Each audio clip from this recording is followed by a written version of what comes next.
Yes, fight fans, body and mind, sports, my people. You are fully appreciated in this round, my guys, my people. Let's kickstart things with Clarissa Shields. What a clinical performance. Absolute boxing lesson she gave to Lani Daniels this past weekend to retain her heavyweight undisputed status, my guys, my people. And to come to think about it, Lani Daniels, never really heard of her before this fight, but she was a former two division champion. She held the IBF at light heavyweight and heavyweight, my guys, my people. So she's making champions look ordinary, and it's not the first. She's been doing time in, time out, scouring through divisions, becoming 4 times undisputed in 4 different weight classes. That is Clarissa Shields, my guys, and she can't find anybody to even give her a challenge, anybody to stretch her to her limits. Absolutely nobody. And we're talking about who's the greatest woman of all time. For me, I have to go by what I'm watching in the ring, and I'm gonna have to say Clarissa Shields. You might be tempted to say Katie Taylor, which is not a bad pick. It's not a bad pick, but Katie Taylor, she does have that competition in and around her division to stretch her to her limits, and we can get those great performances and big fights, you know, which you can't fault Shields for not having that. You can't really blame her or fault her for it. But when you look at the eye test, skill for skill, who is better? And for me, if they were in the same division and they fought one another, Shields totally dominates Taylor, if you ask me. When I look at the skill sets, she can't be touched, to tell you the truth. So she's doing great, head and shoulders above everybody in and around a division. But where to next? I'm hearing this was her last fight with Dimitri Salita's promotion, so maybe MVP Promotions next. That is the hub of female boxing right now, and their latest signing, who was it? Terry Harper, who is the current lightweight WBO champ and 3 division champion, my guys. Terry Harper just leaving Matchroom Promotions to MVP. Could Shields be heading there too? I highly doubt it. Shields wouldn't want to play second best to anybody, not Amanda Serrano or Katie Taylor, my guys. She's not gonna go on nobody's undercard, my guys, just like Amanda Serrano and Katie Taylor did with Mike Tyson and Jake Paul. Maybe to go on the undercard of a legend, possibly she might, but other than that, no, it is not happening. And I think maybe the free agent route of Saul Canelo Alvarez, Devin the Dream Haney, and Terence Bud Crawford might suit her best. Those 3 names working very well with Turki Al Sheikh.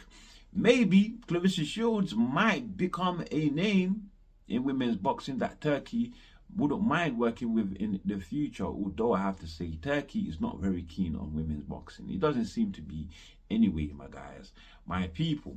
But Clarissa, she doesn't need to join MVP at all. We got Katie Taylor doing great at Matchroom, does not need to join MVP Promotions, and I think that is very much like Shields too, who did 15,000 in her fight with Daniels. If you can do that against an opponent who is relatively unknown, right? If you can do 15,000 with someone that's unknown, you don't need MVP. You really don't need MVP, my guys, my people. But God knows what she does from here going forward. Who does she fight even? Savannah Marshall, who wants the rematch. I really don't like it, the rematch. Savannah Marshall, the first time they met, that was for undisputed in the middleweight division, and she got totally schooled, and she's coming off a loss in her last fight to Shadeja Green, my guys, my people. So not really in a great spot to be in and be asking for a rematch, my guys, my people. As for Shadeja Green, she wants the Shields fight, and she has something to offer. At least she has titles at 168 pounds to entice Shields back down for a fight. Big congratulations to Xander Zayas on becoming the WBO champion at 154 pounds, defeating Jorge Perez for that title there, a vacant title, by the way. A great win for Zayas, because Perez on his record going into the fight had a win over Charles Conwell, who is a super talented fighter, so talented. I had many having in their mind that maybe Conwell could be matched up with Terence Bud Crawford.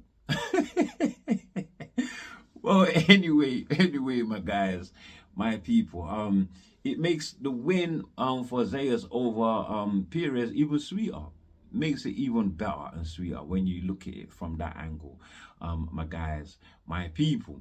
But look, Zayas, what next for him? Possibly unify with Sebastian Fundora. He is the current WBC champ and the man that actually vacated the WBO strap, my guys, my people. He has made a successful defense of his WBC strap in a rematch against Tim Tszyu. That was 2 Saturdays ago, right, when he totally obliterated Tim Tszyu. Sebastian Fundora, a total anomaly in the division, standing at 6'5" and a half, my guys, my people. Who can beat this towering inferno? Who I think Zayas fights him next is a scary prospect. If you ask me, for Zayas, real talented, but Sebastian Fundora is a whole different beast. He might actually be the top man at 154. Of course, we also have to consider Bakram Matazaliev as well, my guys, my people, who is the current IBF champ.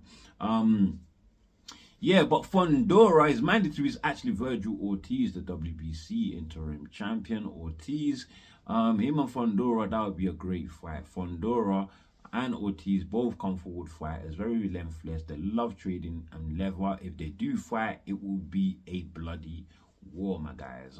Ortiz, who gives us nothing but war. His fight against Bohachuk, he won via split decision. I agree with that decision. I don't think it was controversial, as many thought that Bohachuk won. But after that fight, though, which was a hard, grueling fight, he went in straight with Madrimov. Made it another war.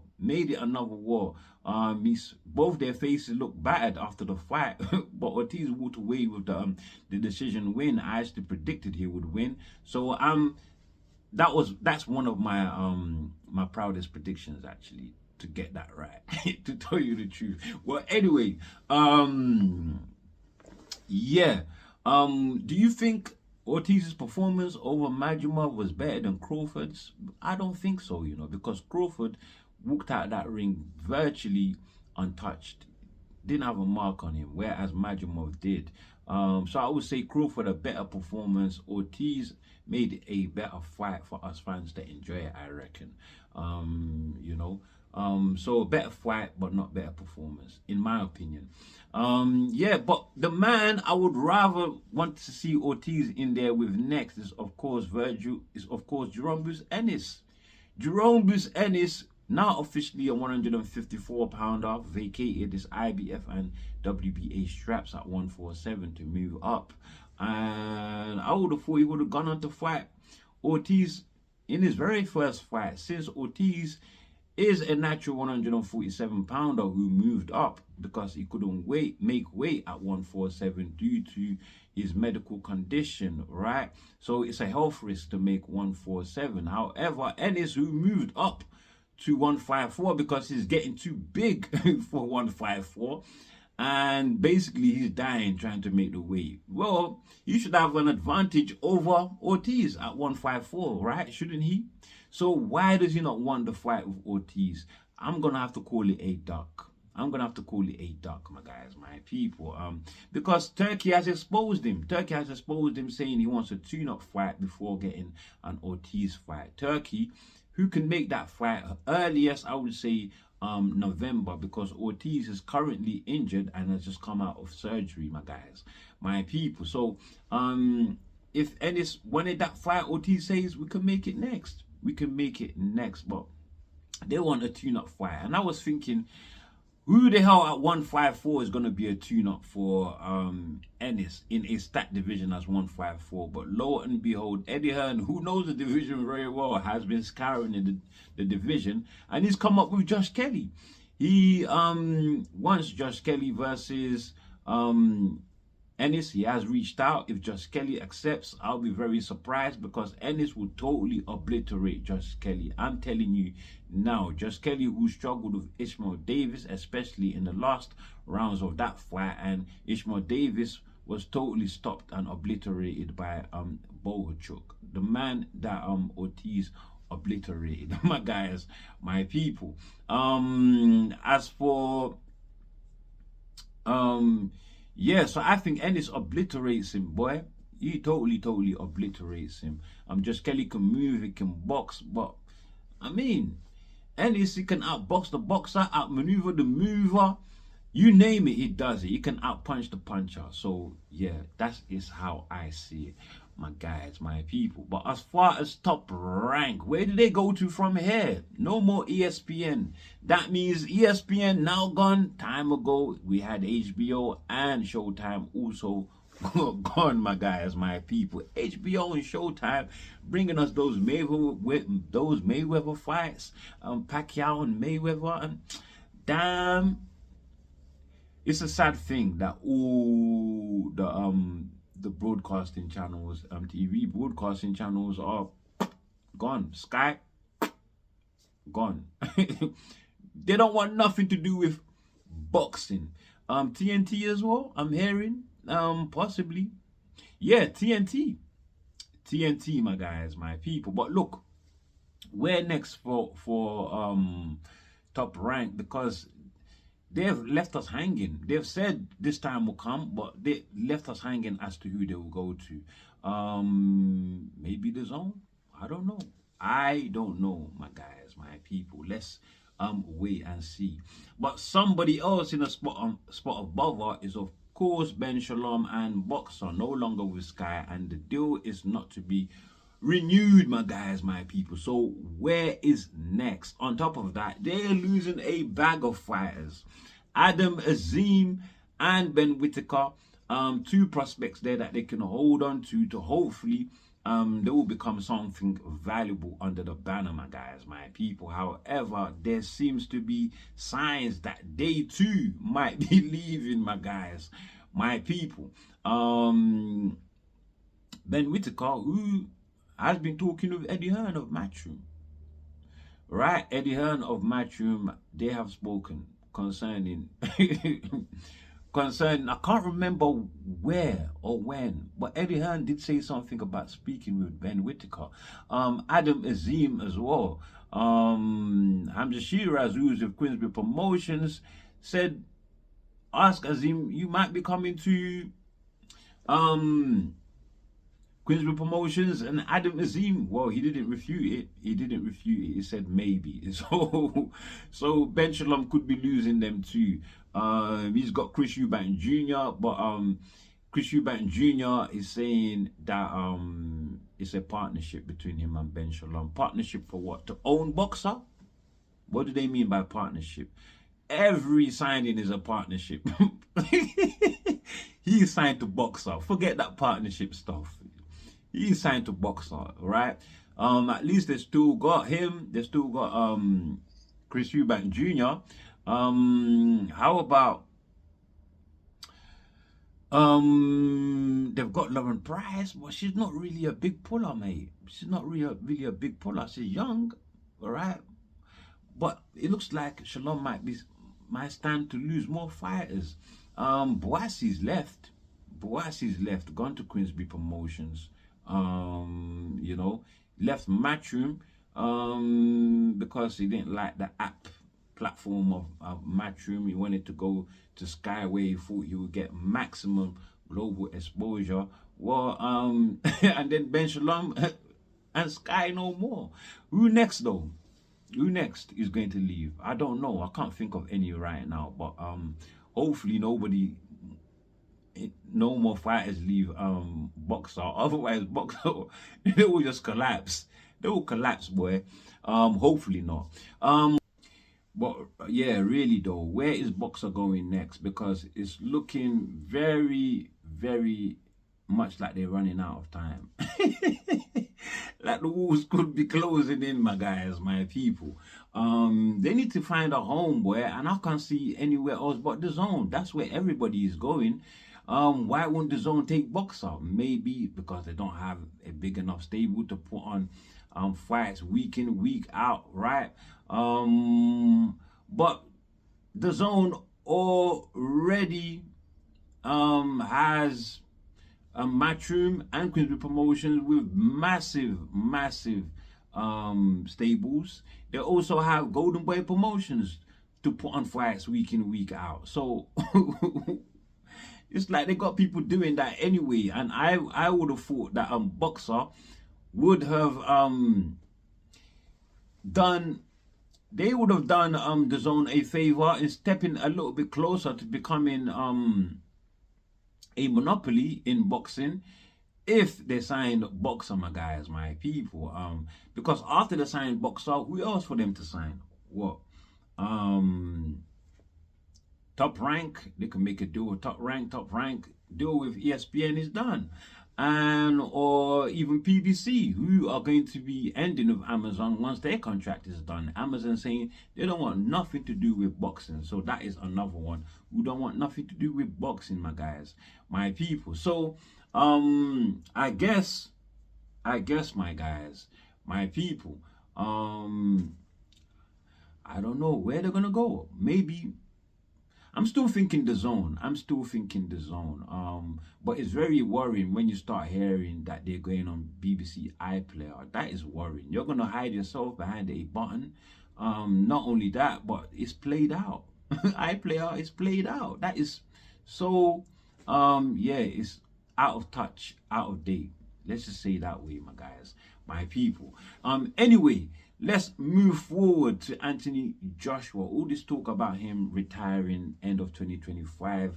He put out a statement claiming so himself that he will be throwing his last punch 12 years after signing with Matchroom, and he debuted with Matchroom in 2013. So 12 years since then will be this year, 2025, my guys, my people. We know AJ is returning in November or December, my guys, my people, before he throws a punch, right?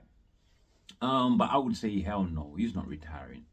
He is definitely not retiring, unless he doesn't want to fight Tyson Fury, who's returning in 2026 and says he will fight AJ as long as the money is right. Well, that fight is very likely because the money, the man that makes the money right, Turki Al Sheikh, is right in the middle of negotiations for that fight there, my guys, my people, and already has a plan in place as to how he wants to bring this fight into fruition. And he's planning that both fighters take on tune-up fights, simply because they're coming off losses. Fury, back-to-back losses to Usyk, and Anthony Joshua, a total obliteration at the hands of Daniel Dubois, my guys, my people. Now, I can understand why he wants a tune-up fight for Joshua. I would want the same, because I wouldn't want Joshua coming into a fight, me not knowing whether he's going to perform or not after his last performance. Right, just imagine, right? So tune-up fight is great. Simply not only to knock off ring rust, but it's just coming off injury and surgery, my guys, my people. So a tune-up fight for him will be good. But would that man be Tony Yoka? That is the word out there, that he might be fighting Tony Yoka. Well, if it's true, I can see how they're going to promote this one. Olympian versus Olympian, both Olympic gold medalists, right? However, they are worlds apart. If you know boxing, Anthony Joshua has been to the very top, while Tony Yoka has not even scratched the surface.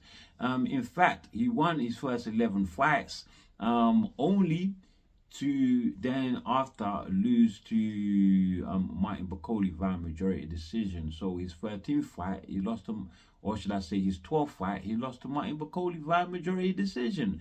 Then he lost to, would you believe, Carlos Takam, and then he lost to Riyad Mehi. These are not fighters that you will put on the level of AJ. I'm talking about AJ, not the AJ that fought Dubois. You know, so I think it would be a good tune-up fight for AJ, I reckon. I think the AJ turns up, he beats Yoka pretty easily. But if he doesn't, it could be problems, because Yoka is coming off 3 wins after those 3 consecutive losses. He's coming off 3 wins, not against any notable high profile names or high ranking names, my guys, but that will give him the confidence going into the fight. So AJ definitely needs to turn up. Definitely needs to turn up, my guys, my people. As for Fury, does not necessarily need a tune-up unless he wants to knock off Ring Ross, because him and AJ, it would have been for both of them out of the ring for more than a year when they do get to fight. When they do get to fight, my guys, my people. But other than that, Fury's performances versus Usyk, I thought not too bad, my guys. Not too bad. Now, with that said, let's move to the last but not least, Francisco Rodriguez, the man that took the WBC interim strap from Galal Yafai in the flyweight division, my guys, my people. Only for us, he didn't even just take the title. He put a beating on Galal Yafai over 12 rounds, even dropped him, my guys, my people. So you put Yafai through all of that, only for us to find out after the fight that he failed a drug test. He failed a drug test, my guys, my people. Now, at the time when they announced this, they weren't sure what he failed for, you know, but the WBC did release a statement, well, midweek of this week, saying that in fact he failed for heptaminol, my guys, which is a drug for treating hypertension. So we're talking about low blood pressure here, and if you know of the nature of low blood pressure, then you will know that this medicine is this drug basically increases blood flow. So it's for cardio, you know, it's good for cardio, which is not surprising, because athletes such as cyclists and swimmers, they that's their go-to drug. Heptaminol, my guys, my people. Heptaminol. Well, anyway, heptaminol. Yeah. So that is their go-to drug, my guys. So you can see how it's going to help Rodriguez, how it helped him. They described his performance as freakish volume and relentlessness to tame Galal Yafai, my guys, my people. So those were the signs that he took something. But what is even worse, my guys, my people, the WBC, yes, they have accepted that he did wrong, right? However, they have said that because he declared it, he declared what he was taking. So he declared that he was taking heptaminol through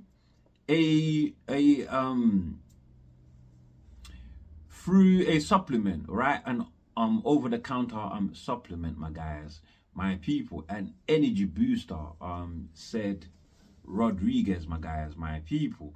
So because he declared it, right, the WBC, they are saying that they will what they would do is that they would change the result of the fight to a no contest. Yeah, put him on 12 months probation. I wonder what that probation is going to be all about, because they're not saying a ban. So they'll put him under 12 months probation and allow him a rematch with Yafai, would you believe? A rematch! Why did they let him fight in the first place? If he declared it, that means they knew what he was on. Why let him fight? This is so reminiscent of Oscar Valdez versus Conceição, when Valdez failed a drug test and they still let him fight, my guys. Absolutely ridiculous. Bonkers, my guys, my people. Guess what is even more bonkers? The WBC, they knew that he had failed a test before the Galal Yafai fight. So I'm talking about another fight before the Galal Yafai fight. Eddie Hearn found out because he checked on BoxRec. Rodriguez had a no contest next to his name, and so he snooped around and found out from the Texas Commission or Nevada Commission, I can't remember, found out that he actually failed a test for a fight before the Galal Yafai fight. So that is 2 failed tests in a row. Why is this man not on a ban? Instead, he's getting favors, like getting rematches after coming off 2 straight failed drug tests, my guys, my people. Absolutely ridiculous.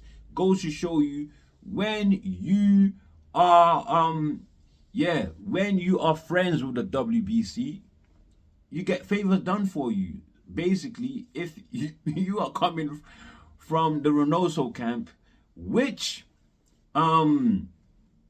Rodriguez belongs to, you get favors done for you, my guys, my people. And I don't doubt that Jaime Munguia, when his case finally settles, they will be having a bag of favors for him as well, my guys, my people. A bag of leeway, so to speak, my guys, my people. But with that said, that's all I have for you on this one. Before you leave, my guys, my people, do like, do share, subscribe, of course. Drop your comments below, and as always, stay super blessed, my guys, my people. Until the next one, stay super blessed, and thank you very much for watching.